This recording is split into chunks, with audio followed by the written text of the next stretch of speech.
کی نیت تھی اس کو چھوڑ دو۔ اس کے بعد آپ صلی اللہ علیہ وسلم نے یہ الفاظ بیان کیے جو سود کے تعلق سے ہے، اور عام طور پر ہم اس کو استعمال کرتے ہیں۔ کیا ہے؟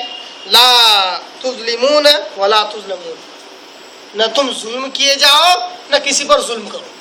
اس وجہ سے حدیث ہے، یہ حدیث آپ کے آگے جو رکھ رہا ہوں، ایک تو یہ حدیث کا ٹکڑا ہے کہ ہم اس کو ہر جگہ عام طور پر استعمال کرتے ہیں، جبکہ یہاں پر بالخصوص ہے کہ سودی کاروبار جو لوگ کرتے تھے، آپ صلی اللہ علیہ وسلم نے ان سے کہا کہ جو کچھ تم سودی کاروبار کرو اس کو پہلے معاف کر دو۔ ہاں، تمہارا جو پرنسپل اماؤنٹ ہے اس کو لے لو، جو مدعا ہے اس کو لے لو، جو اصل اماؤنٹ ہے اس کو لے لو، تاکہ اس سے تم پر ظلم نہ ہو اور دوسروں پر بھی ظلم نہ ہو۔ اگر تم سودی کاروبار کرتے تو ان پر ظلم ہوتا، تم نے ان کو معاف کر دیا، اس لیے تم اپنا بھی پیسہ لے لو، نہ تم پر ظلم ہو نہ ان پر ظلم۔ یہ حدیث عام حدیث نہیں ہے کہ نہ ظلم کرو نہ ظلم کرنے دو، ایسا کہہ کر یہ الفاظ کو پیش کرتے ہیں، جبکہ یہ الفاظ سود کے تعلق سے۔ دوسرا، یہ جو ہے عربی متن کے ساتھ آپ کے آگے رکھ رہا ہوں، یہ ترمذی اور ابو داؤد کی حدیث ہے نا، اور یہ حدیث کیا ہے، کس تعلق سے ہے؟ آپ صلی اللہ علیہ وسلم کی سیرت کے تعلق سے ہے نا۔ آپ کو معلوم ہے فتح مکہ جب ہوا تو آپ صلی اللہ علیہ وسلم آئے، یہ اعلان کرتے ہیں۔ تو میں ایک بات جو بالخصوص علماء کرام سے جو علم رکھتے ہیں، دین کی محنت کر رہے ہیں، اور آپ صلی اللہ علیہ وسلم کی سیرت بار بار لوگوں کے آگے پیش کرتے ہیں، ان سے میری حتماً یہ گزارش ہے کہ آپ صلی اللہ علیہ وسلم کی سیرت احادیث مبارکہ میں ملتی ہے۔ جیسے کہ فتح مکہ کے اندر آپ صلی اللہ علیہ وسلم جو اعلان کیا، کس طرح فتح مکہ ہوا، لفظ بلفظ محفوظ ہے احادیث کی کتاب میں، اس کو انہی حوالوں سے پیش کیا جائے۔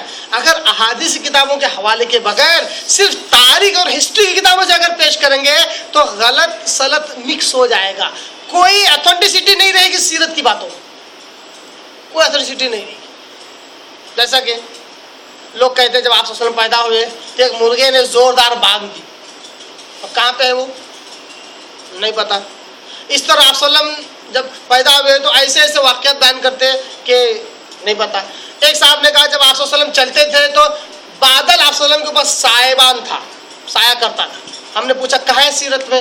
ارے سیرت کتابوں میں ہے، ہسٹری کی بہت ساری کتابیں۔ ہم نے کہا ہم ایسی ہسٹری کو مانتے ہی نہیں، جس کی اتھینٹسٹی ہی نہ ہو ایسی ہسٹری کو ہم نہیں مانتے۔ تاریخ ہے، لیکن احادیث مبارکہ میں جو تاریخ موجود ہے اس کی اتھینٹسٹی ہے، اس کی سچائی ثابت ہے۔ جیسا کہ ترمذی اور ابو داؤد کی صحیح سند والی حدیث، کون انکار کرے گا اس کو کون ہسٹری میں شمار کرے گا؟ ارے عام ہسٹری نہیں ہے، یہ حقیقی ہسٹری ہے جو احادیث مبارکہ میں محفوظ ہے۔ یہ ایک مقصد تھا اس حدیث کو آپ کے آگے رکھنے کا۔ تو اس حدیث سے آپ صلی اللہ علیہ وسلم نے کیا کہا؟ سودی کاروبار کو ایک طرف سے ہی آپ صلی اللہ علیہ وسلم نے ختم کر دیا، کہا کہ زمانے جاہلیت کے سارے سودی کاروبار میرے پیروں تلے رون دیے گئے۔ یہ کچھ باتیں تھی اس تعلق سے کہ سود خور کی مذمت کے تعلق سے۔ انشاءاللہ اگلے ہفتے ہم جو ہے اسی ضمن میں ایک پوائنٹ جو میں وقت کی وجہ چھوڑ رہا ہوں، وہ ہے شیطان کے چھونے سے کس طرح انسان خپتی ہوتا ہے۔ امید کیا ہوا تھا کہ میں آج کے درس میں اس کو بیان کروں گا، پر وقت زیادہ ہونے کی وجہ سے اگلے درس میں اس پوائنٹ کو بھی لوں گا کہ جن اور شیطان کے چھونے سے کوئی پاگل کیسے ہو سکتا ہے، قرآن مجید اور احادیث مبارکہ کی روشنی میں اس کو بھی ہم دیکھیں گے۔ اس کے بعد یہ جو لاجک جو پیش کرتے ہیں کہ کاروبار بھی سود کی طرح ہے، اس کو بھی ہم دیکھیں گے اور اس غلط فہمی کو بھی ہم دور کریں گے۔ پھر آخر میں جو ہے ہم جو ہیلے اور بہانے جو لوگ کرتے ہیں سودی کاروبار کے اندر، ان ہیلوں اور بہانوں کی فہرست بھی دیکھیں گے، ان ہیلوں اور بہانوں کو بھی دیکھیں گے۔